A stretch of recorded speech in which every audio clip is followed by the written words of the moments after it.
নমস্কার। আগামীকাল মধ্যশিক্ষা পর্ষদ মাধ্যমিকের রেজাল্ট সকাল ৯টার সময় প্রকাশ করতে চলেছে।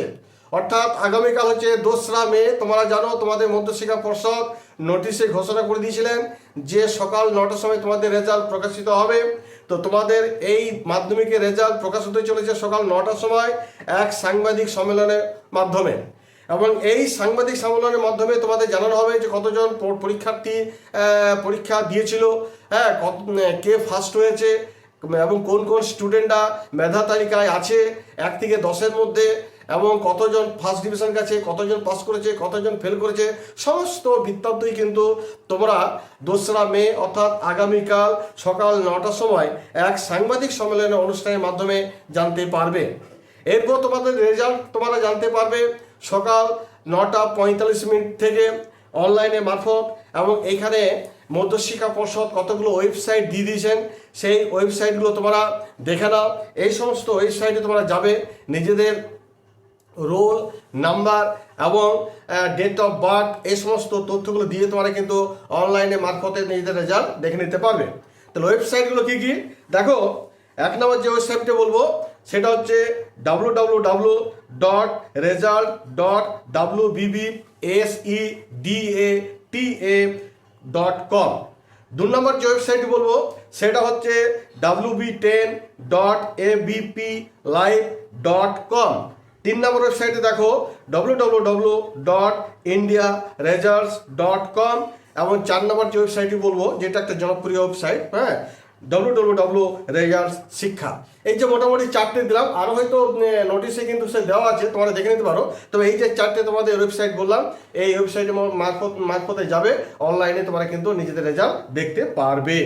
এবার যে পরের প্রশ্নটা আসি, যেটা আমি তোমাদের বলতে চাইছি, তোমাদের কিন্তু অনেক সবারই মধ্যে একটা কি হয়েছে, টেনশন চলে এসেছে যে আগামীকাল রেজাল্ট, আমাদের এই রেজাল্ট কি হবে।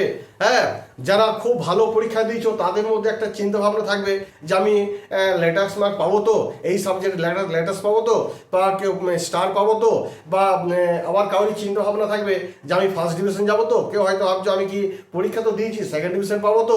এরকম ধরনের ভিন্ন ভিন্ন স্টুডেন্টের কিন্তু যে যেমন পরীক্ষা দিয়েছো তার কিন্তু সেরকম একটা টেনশন থাকবে, এটা স্বাভাবিক। আর যারা ধরো মোটামুটি পরীক্ষা দিয়েছো তারা হয়তো ভাবছো যে হয়তো পাস করে যাব, কিন্তু সেখানে সেকেন্ড ডিভিশন যাবো কিনা। আর যারা হয়তো একটু কম লিখেছো তাদের অনেকের টেনশনের মধ্যে আছো যে এখানে ২-৩ নাম্বার করে আমাদের হয়তো কোনো সাবজেক্টে কম হতে পারে, সেখানে গ্রেস নাম্বার দিয়ে আমাদের পাস করবো কি করবো না, এরকম ধরনের কিন্তু টেনশন কিন্তু প্রত্যেকটা স্টুডেন্টের আছে। আমাদেরও সময় কিন্তু আমাদের হতো যে আগামীকাল রেজাল্ট বা আজকের রেজাল্ট কি হবে, একটা টেনশন কিন্তু থেকেই যায়, যেটা তোমাদের মধ্যে একটা হচ্ছে। তবে আমি বলি এবারে রেজাল্ট কিন্তু পাসের হার কিন্তু থাকবে, আগের তুলনায় কিন্তু একটুকু হলেও বাড়বে, এই কথা বলা যায়। আর যারা ধরো মোটামুটি যে কোনো সাবজেক্টে লেটার্স পাবো না স্টার পাবো চিন্তা ভাবনা করছো, আশা করি তারা সেই ক্ষেত্রে হয়তো যেটা স্টার কথা চিন্তা করছো, স্টার পেয়েও হয়তো একটু বেশি নাম্বারও পেলেও পেয়ে যেতে পারো। হ্যাঁ, আবার দেখা যেতে পারে হয়তো স্টার ঠিক হয়তো আবার কম নাম্বারও হলেও হতে পারে, তবে খুব একটা কম হবে না, এরকম ধরনের কিন্তু একটা রেজাল্ট হবে, 19-20 কিন্তু হবে। আর যাদের চিন্তা আছে যে আমাদের 2-3 নাম্বার করে কোনো সাবজেক্টে হয়তো নাম্বার দরকার, সেক্ষেত্রে কি আমরা পাস করতে পারবো, এটা কিন্তু একদম নিশ্চিন্ত থাকো।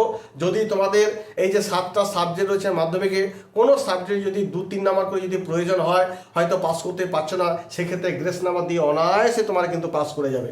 তোমরা জানো যে তোমাদের স্কুল তরফ থেকে যে 10 নাম্বার থাকে, প্রজেক্ট বলো বা ওরাল টেস্টই বলো, সেই 10-এর 10 কিন্তু অবশ্যই তোমরা পেয়ে যাবে, কারণ স্কুল তরফ থেকে সেটা কিন্তু দিয়ে দেওয়া হয়।